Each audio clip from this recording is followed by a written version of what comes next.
Good morning, students. This is in continuation with the chapter metals and non-metals. What happens when metals react with acid? When metal reacts with dilute acid, it forms salt and hydrogen gas. Example, when magnesium reacts with dilute HCl, it gives rise to magnesium chloride and hydrogen gas is being released. Same with aluminium. When aluminium reacts with HCl, it forms aluminium chloride. Then accordingly zinc chloride is formed and FeCl2 is formed. So all these are salt, and along with the salt, hydrogen gas is being released whenever a metal reacts with a dilute acid. Hydrogen gas is not evolved when a metal reacts with nitric acid. A very important question for 1 mark or 2 marks. It can either be asked for 1 mark or 2 marks. So why hydrogen gas is not liberated when a metal reacts with HNO3? It is because of HNO3 is a very strong oxidizing agent. It means it gives oxygen. So it oxidizes the H2 produced to water. So there is an addition of oxygen. So H2 plus O. So H2O, oxygen is being added. It oxidizes H2. And and finally what happens once this HNO3 undergoes oxidation or it gives oxygen, it gets itself reduced. So in the process it is getting reduced to what? To any one of the nitrogen oxides. It could be N2O, NO or NO2. Remember that why H2 gas is not being released when it reacts with HNO3, because HNO3 is a very strong oxidizing agent. So it gives oxygen to H2 and water is being formed, and in the process it is getting reduced to any one of the nitrogen oxides, that is N2O, NO and NO2. Magnesium and manganese react with very dilute HNO3 to evolve H2 gas. Exception are magnesium and manganese. Only in case of dilute HNO3 it evolves H2 gas. It means water is not being formed in that case. The rate of formation of bubble was the fastest in case of magnesium. See why bubbles are being produced? Because hydrogen gas is being liberated, right? So whenever a metal reacted with dilute acid, we saw that it first of all hydrogen gas was being produced and the heat was also being released. The reaction was exothermic, most exothermic in this case. So when magnesium reacted with the acid, we saw that lot of bubbles were being produced and lot of heat was also being released. So reactivity decreases in this particular order. So this is the order in which the reactivity decreases. In case of copper, no bubbles were seen and the temperature also remained unchanged. Copper is least reactive because no bubbles were seen and the temperature also remained unchanged. Now students, what you need to realize is why are we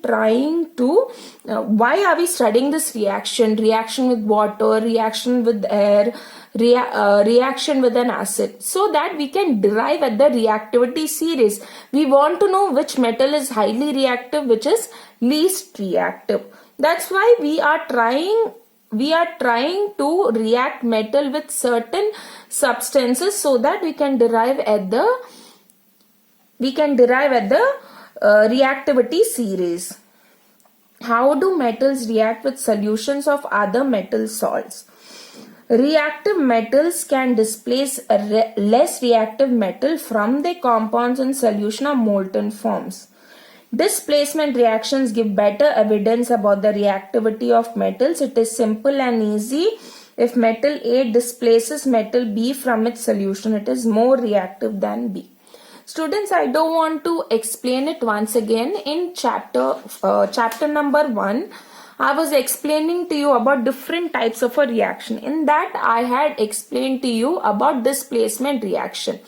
In that, I had told you the metal that is highly reactive will displace the metal from its compound. If the other metal is less reactive, then it will displace that particular metal from its compound. So based on displacement reaction, we can figure out the reactivity series, or we can arrange the metals in an order. It is because of the displacement reaction we were able to derive at this reactivity series. Now the reactivity series is a list of metals arranged in the order of their decreasing activity. After performing displacement experiments, the following series known as a reactivity series or activity series have been developed. Now, potassium, sodium, calcium, magnesium, these are all most reactive. As you go down, the reactivity decreases. Over here, AU is nothing but the gold, is least reactive over here.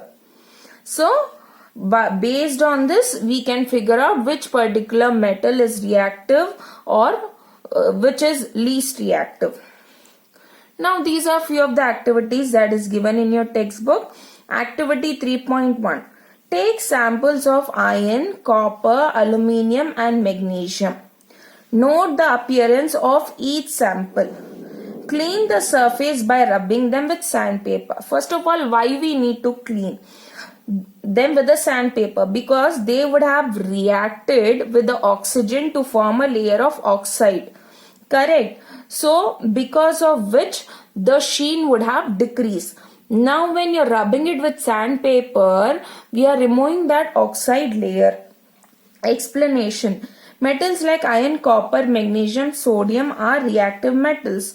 So, they react with oxygen to form an oxide layer and metal loses its lustrous surface. By using sandpaper, we are bringing back its sheen. Activity 3.2. Take small pieces of iron, copper, aluminium and magnesium. Try to cut these metals with a sharp knife. What do you observe? They are really hard to cut. One of the physical properties of metal is they are solids and they are hard. Hold a piece of sodium metal with a pair of tongues. Dry it by pressing between the folds of a filter paper. Put it on a watch glass and try to cut it with a knife. So what is the observation? Sodium can be easily be cut with a knife. We know that sodium and potassium, they are highly reactive, but they are also soft metals. They can easily be cut with the help of a knife. Next, moving on to activity 3.3. Take pieces of iron, zinc, lead and copper. Place any one metal on a block of iron and strike it 4 to 5 times with the hammer. What do you observe? We are trying to find out whether it is malleable. Can it be drawn into thin sheets? That's why we are carrying out this particular experiment. Now repeat with other metals. Record the change in the shape of these metals. So what do we observe? The metal take the form of sheets on beating. If it is a metal, it can be drawn into thin sheets. It is malleable. Activity 3.4. Consider some metals such as iron, copper, aluminium, lead, etc. Which of the above metals are also available in the form of wires? It means here they are talking about ductility. So iron, copper, aluminium, all these can be drawn into thin wires. Next, moving on to activity 3.5. Take an aluminium or copper wire, clamp the wire on a stand. Now look at this diagram. A metal wire is taken and it is clamped on a stand. This is a stand.